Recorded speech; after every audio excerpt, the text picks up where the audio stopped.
మనిషి నవ్వే క్షణాలు అబద్ధాలు కావచ్చు, కానీ ఏడ్చే క్షణాలు మాత్రం ఖచ్చితంగా నిజాలే. కఠినమైన జీవిత సత్యం ఏంటంటే, ఆరుబయట గడ్డి పెరిగినంత త్వరగా తులసి చెట్టు పెరగలేదు. అలాగే మోసం చేసినవాడు అభివృద్ధి చెందినంత వేగంగా మంచివాళ్ళు అభివృద్ధి చెందలేరు కాదంటారా? విలువలేని ప్రేమను నువ్వు ఎంత ప్రేమించినా చివరికి నీకు ఆ విలువే లేకుండా పోతుంది. కాబట్టి నీ విలువను తగ్గించే ఏ బంధాన్ని కూడా విలువగా చూడకు. జీవితంలో సంతోషంగా ఉండాలి అంటే కావలసింది ఆస్తులు అంతస్తులు కాదు. నీకు నేనున్నాను అని ధైర్యం చెప్పేవారు ఉంటే జీవితమంతా సంతోషంగా జీవించగలం. ఈ రోజుల్లో బంధం అనేది తామరాకు మీద నీటి బిందువు లాంటిది. అది ఎప్పుడు జారిపోతుందో ఎవరికీ తెలియదు.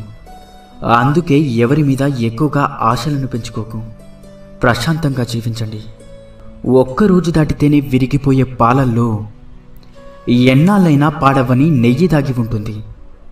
వ్యక్తిలో లోపాలను చూడడం మానేసి ఆ లోపాల వెనుక అద్భుత గుణాలను గుర్తించగలిగితే మనం కూడా ఒక అద్భుతమే అవుతాం. నమ్మితే ప్రాణం ఇస్తామంటారు. ప్రాణం ఇవ్వాల్సిన అవసరం లేదు. ప్రాణమున్నంత వరకు నమ్మక ద్రోహం చేయకుండా ఉంటే చాలు కాదంటారా? మన దగ్గర ఎంత డబ్బైనా ఉండవచ్చు, కానీ అవతల వారిని చులకనగా చూసే జబ్బు మాత్రం ఉండకూడదు. ఆత్మాభిమానం ఉన్నవాళ్ళు తమకు అవమానం జరిగితే అప్పుడు ఏమీ చేయలేకపోయినా జీవితంలో మాత్రం ఎప్పుడూ మర్చిపోరు. ప్రతి ఒక్కరికి తమ తమ భావోద్వేగాలుంటాయి. ఎవరిని నొప్పించకుండా మాట్లాడటం నేర్చుకోండి. కోపంలో వచ్చిన మాటను పట్టించుకుంటే మనసు విరిగిపోతుంది. అదే కోపం వెనుక ఉన్న బాధను అర్థం చేసుకుంటే ఆ బంధం నిలబడుతుంది. అలా ఉండగలగడానికి మనకు కావలసిన ఆయుధాలు 2: నవ్వు, అలాగే మౌనం. చిరునవ్వుతో చాలా సమస్యలు పరిష్కరించుకోవచ్చు, అలాగే మౌనంతో చాలా సమస్యలు రాకుండా చూసుకోవచ్చు. గుర్తుంచుకోండి, జీవితం అంటే ఇంతేనా అని ఇప్పుడు అనిపించవచ్చు, కానీ ఒక వయసు వచ్చాకే అర్థమవుతుంది. నువ్వు మోస్తున్న బాధ్యత, నిన్ను నమ్ముకున్న మనుషులు, నిన్ను పరిగెత్తేలా చేసే ఏదో ఒక అవసరం. మనిషికి వయసు పెరిగే కొద్దీ అనుభవం పెరగాలి, ఆలోచన విధానం మారాలి, ప్రవర్తనలో మంచి చెడు తెలుసుకోగలగాలి. అప్పుడే మనిషికి విలువైన గౌరవం, సమాజంలో మంచి వ్యక్తిగా గుర్తింపు లభిస్తుంది. ఈ ఒక్క విషయాన్ని జీవితంలో ఎప్పుడూ మర్చిపోకండి. నువ్వు ఎంత విసిగిస్తున్నా ఓపికతో ఉండే హృదయం విసిగిపోతే వాళ్ళు తీసుకునే నిర్ణయాలు చాలా కఠినంగా ఉంటాయి. అర్థమైందనుకుంటా. పరాయి వాళ్ళు ఒక మాట అంటేనే వాళ్ళని చూసినప్పుడల్లా ఆ మాట గుర్తొస్తూ ఉంటుంది. ఇక సొంత వాళ్ళు అంటే ఆ మాట జీవితాంతం గుర్తుండిపోతుంది. కడుపు నిండిన వాడికి పెట్టిన అన్నం, సముద్రంలో కురిసిన వర్షం, ధనవంతునికి ఇచ్చిన బహుమానం, పగలు వెలుగుతున్న దీపం, బంధనాలు లేని బంధం, అసమర్థులతో వ్యాపారం, హద్దులు లేని స్నేహం, నిజాయితీ లేని ప్రేమ, ఇవన్నీ బూడిదలో పోసిన పన్నీరు లాంటివి. అంతా వ్యర్థమే. సంపాదిస్తున్నంతకాలం మనం అందరికీ ఆత్మీయులమే. ఒక్కసారి సంపాదించడం ఆగిపోతే సొంత ఇంట్లో కూడా పరాయి వాళ్ళమైపోతాం. బంధం తెగిపోతుందని తెలిసినా సరే నిజమే చెప్పండి. అబద్ధాలు చెప్పి నమ్మకం మాత్రం పోగొట్టుకోకండి. ఎందుకంటే తెగిన బంధం ఎప్పుడైనా తిరిగి కలవవచ్చు, కానీ పోయిన నమ్మకం మాత్రం ఎప్పటికీ తిరిగి రాదు. అందంగా లేదని భార్యని, అర్థం చేసుకోవడం లేదని భర్తని, నీకు అండగా ఉండడం లేదని తమ్ముణ్ణి, అహంకారం చూపుతున్నాడని అన్నని, ఆస్తి పంచడం లేదని అమ్మా నాన్నని, అవసరానికి ఉపయోగపడడం లేదని అక్కా చెల్లెల్ని, అవసరానికి వాడుకున్నాడని స్నేహితులని, అలా అందరినీ వదిలేసుకుంటూ వెళ్తుంటే చివరికి ఏదో ఒకరోజు మనం కూడా ఈ ప్రపంచాన్ని వదిలి వెళ్ళాల్సి వస్తుందేమో. ఒక్కసారి ఆలోచించు. తీపి ఉండాలే కానీ చీమలకేం కుదవా. కాసులుండాలే కాని చుట్టాలకేం కొదవా?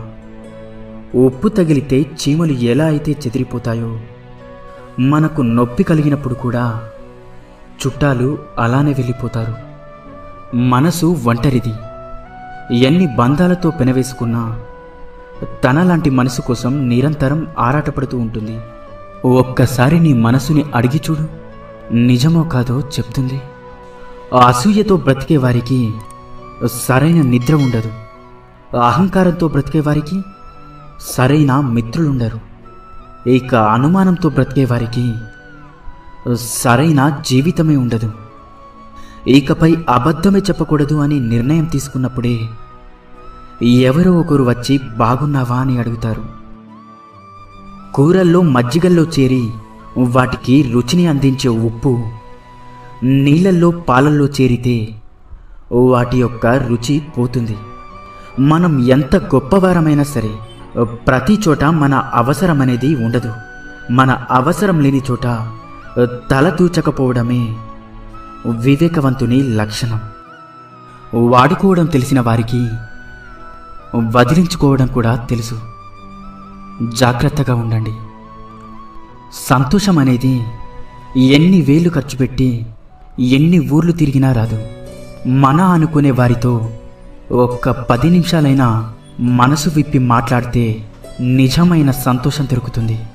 రక్తం చుక్కలు చిందించకుండా మనిషిని మానసికంగా హింసించి చంపే ప్రమాదకరమైన ఆయుధం మాట.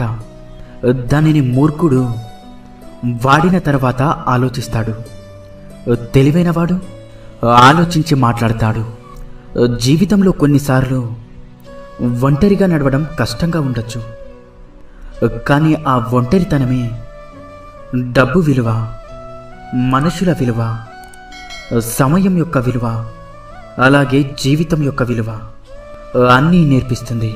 కారణం లేని కోపం, గౌరవం లేని బంధం, బాధ్యత లేని యవ్వనం, అలంకరణతో వచ్చే అందం ఎక్కువ కాలం నిలబడవు. మనం బాగుండాలి అనుకునేవాడు కోపంగానే మాట్లాడతాడు. మనల్ని మోసం చేయాలి అనుకునేవాడు ఎప్పుడూ నవ్వుతూనే మాట్లాడతాడు. ఎంత బాగా బండిని లాగినా గుర్రానికి జాటి దెబ్బలు తప్పవు. ఎంత రుచికరమైన పండ్లు ఇచ్చినా చెట్టుకి రాళ్ల దెబ్బలు తప్పవు. అలాగే ఎంత గొప్ప వ్యక్తిగా ఎదిగినా నీకు కొందరి విమర్శలు మాత్రం తప్పవు. ఇన్ని మంచి సూక్తులలో మీకు ఏ సూక్తి నచ్చిందో కింద కామెంట్ చేయండి. అలాగే ఈ వీడియో మీకు నచ్చినట్లయితే వీడియోని లైక్ చేసి ఇలాంటి మరిన్ని వీడియోస్ కోసం మన ఛానల్ని సబ్స్క్రైబ్ చేసుకోండి. ధన్యవాదాలు.